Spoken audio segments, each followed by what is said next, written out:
Recording by NC studio, लोटन बाजार, सिद्धार्थ नगर।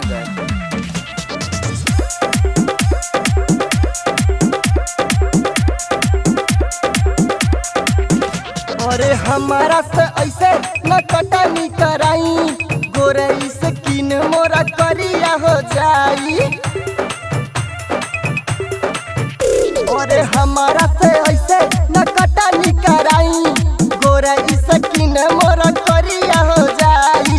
हमसे ढवाई नहीं बोझे राजा, हमसे ढवाई नहीं बोझे राजा, जाके मजदूर कहीं खो जाए राजा, जाके मजदूर कहीं खो जाए राजा, जाके मजदूर कहीं खो जाए राजा। डीजे अमित तिवारी अपहर।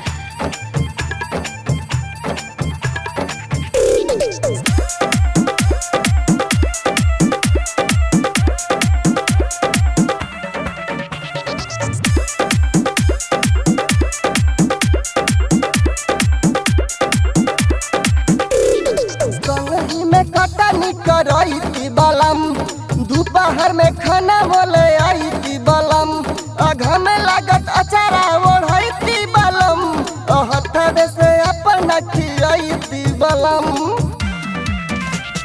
संगही में कटनी करई थी बलम, दोपहर में खाना बोले आई थी बलम, अघा में लागत अचारा ओढ़ई थी बलम, हथवे से अपना खियाई थी बलम। मोर मजबूरी तनी बुझाए राजा, मोर मजबूरी तनी बुझाए राजा, जाके मजदूर कहीं खो जाए राजा, जाके मजदूर कहीं खो जाए राजा, जाके मजदूर कहीं खो जाए राजा। डीजे अमित तिवारी अपहर।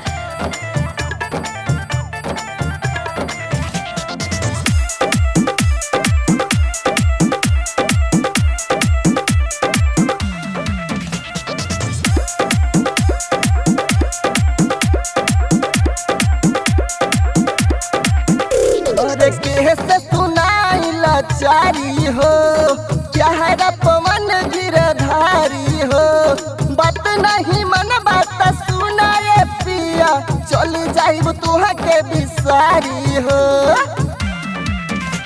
अरे कैसे सुनाई लाचारी हो, प्यारा पवन गिरधारी हो, बात नहीं मन बात सुनाए राजा, चली जाइब तुहा के बिसारी हो। बीज बनाई दी बोझे राजा, बीज बनाई दी बोझे राजा, जाके मजदूर तनी खो जाए